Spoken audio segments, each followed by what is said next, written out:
ఈరోజు వైసీపీ నాయకులు మహిళలకి విలువ లేకుండా ఇష్టం వచ్చినట్టు వాళ్ళ ఆత్మవిశ్వాసం మీద దెబ్బ కొట్టేలాగా మాట్లాడుతున్నారు. నిన్న చూసాం మనం హోంమంత్రి అనిత గారి మీద గుడివార అమర్నాథ్ మాజీ మంత్రి గారు ఏం మాట్లాడారు.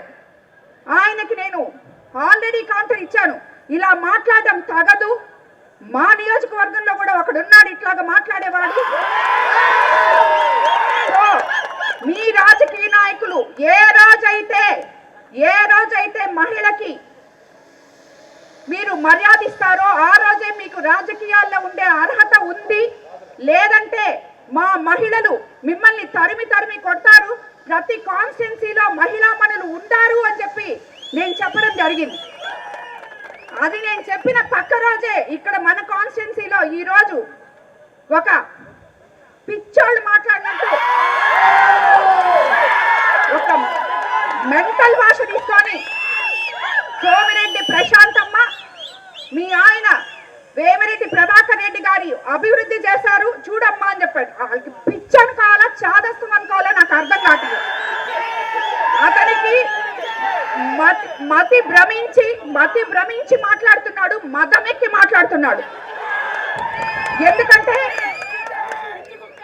నేను సోమిరెడ్డి ప్రశాంతి రెడ్డిని వేమిరెడ్డి ప్రశాంతి రెడ్డిని నీకు అనవసరం. నన్ను ఏ రోజైతే ఎలక్షన్ ముందే నేను ప్రజలకి ఎవరు చెప్పని విధంగా నేను చెప్పి ప్రజల మన్ననలు పొందిందాన్ని నేను నల్లపురెడ్డి ప్రసన్నని అని చెప్పి నువ్వు చెప్పే ప్రసన్న నిన్ను తరిం కొట్టారు. అది చూసుకో ముందు.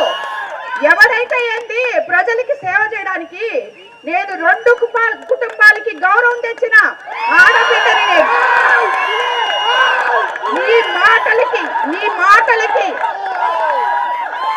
నీ మాటలకి వెనక్కపోతాం అనుకుంటున్నారేమో మీరు. పదే చెప్తున్నాం,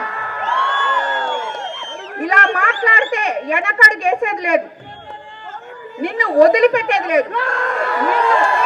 నువ్వు చేసిన అవినీతి అంతా ఇంత కాదు. ముందు దాన్ని గురించి చూసుకో. నువ్వేమేం చేస్తున్నావో ఏమేం తప్పులు చేస్తున్నావో చూసుకో. నేను అది చేశాను ఇది చేశాను. ఏం చేసావు నువ్వు? చేసినప్పుడల్లా ప్రతి దాంట్లో నీ కమిషన్ల కోసం చేసావు. నువ్వు ఏ పని చేసినా దాంట్లో నీకు వాటా ఉండాలి. ఇంతెందుకు, ఇప్పుడు పంచేళ్ళలో అక్కడ వాటర్ ప్లాంట్ ఉంది ఆల్రెడీ. ఆడ 4 ఇళ్ళు ఉన్నాయి. ఆ ఇళ్ళ దగ్గర వాటర్ ప్లాంట్ అవసరం లేదు. ఎవరో ఒక ఎంపీని కాకబట్టి 7 లక్షలు తెచ్చాడు అక్కడ వాటర్ ప్లాంట్ పెట్టడానికి. అది అసలు అవసరం లేదు అక్కడ. ఎందుకు? ఆ వాటర్ ప్లాంట్ అతనికి ఇచ్చేసి అతని దగ్గర డబ్బులు నువ్వు తీసుకోవడానికి. ఇది నువ్వు చేసే పని.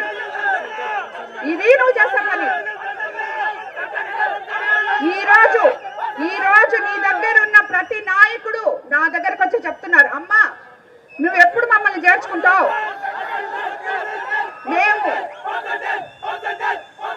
మేము ఫోన్ పేలు కొట్టలేక అలసిపోతున్నాం. నువ్వు ఎప్పుడు చేర్చుకుంటావు మమ్మల్ని? మేము ఫోన్ పేలు కొట్టలేకపోతున్నామమ్మా, మమ్మల్ని చేర్చుకోని అడుగుతున్నారు నన్ను. ఇన్ని నీ వెనకాల పెట్టుకొని నీకు ఎక్కడ హక్కు ఉంది మహిళల గురించి మాట్లాడడానికి? ఏమైనా బుద్ధి ఉందా? ఒకసారి చెప్పాను అర్థం కాదా? అవును ఏంటి ఇప్పుడు నేను సోమిరెడ్డి ప్రశాంతి రెడ్డినే ఇప్పుడు పెళ్లి చేసుకున్నాను వేమిరెడ్డి ప్రభాకర్ రెడ్డి గారిని. నేను వేమిరెడ్డి ప్రశాంతి రెడ్డిని అయినా పోయి నీ భార్యను అడుగు. నిన్ను పెళ్లి చేసుకున్న తర్వాత నల్లపురెడ్డి గీత అయిందా లేకపోతే అలాగే ఉందా అడుగు. కాబట్టి ఇలాంటి చాతావాతా గాని రాజకీయాలు ఇక్కడ చేయొద్దు.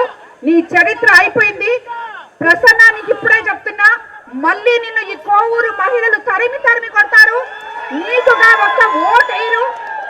మేము ఈరోజు ఈ 2 సంవత్సరాలు ఈ మాదిర కూటమి నేతలు అందరం కలిసి ఇలా చేసుకుంటున్నామంటే ఆ ప్రజల ఆశీస్సులు మాకున్నాయి కాబట్టి, ఆ మహిళలందరూ నన్ను గెలిపించారు కాబట్టి ఇలాంటి రాజకీయ నాయకుడిని ప్రతి మహిళ ఎదుర్కోవాల్సిన పని ఉంది. మీరందరూ కూడా మహిళలందరూ జాగ్రత్తగా ఉండండి.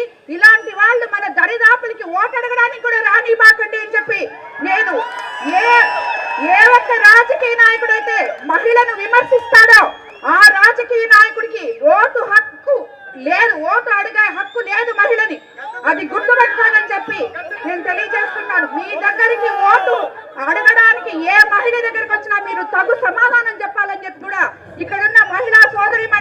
అందరికీ నేను తెలియజేసుకుంటున్నాను.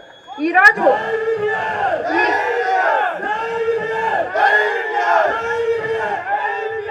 మనము ఎంత గమ్ముగుండాలన్నా మనల్ని రెచ్చగొట్టి ఇలా మాట్లాడే వీళ్ళందరి గురించి మనం పట్టించుకోవాల్సిన అవసరం లేదు. వీళ్ళని గురించి అసలు వాళ్ళ ఒక మనుషులుగా మనం లెక్క కూడా ఇవ్వలేదు.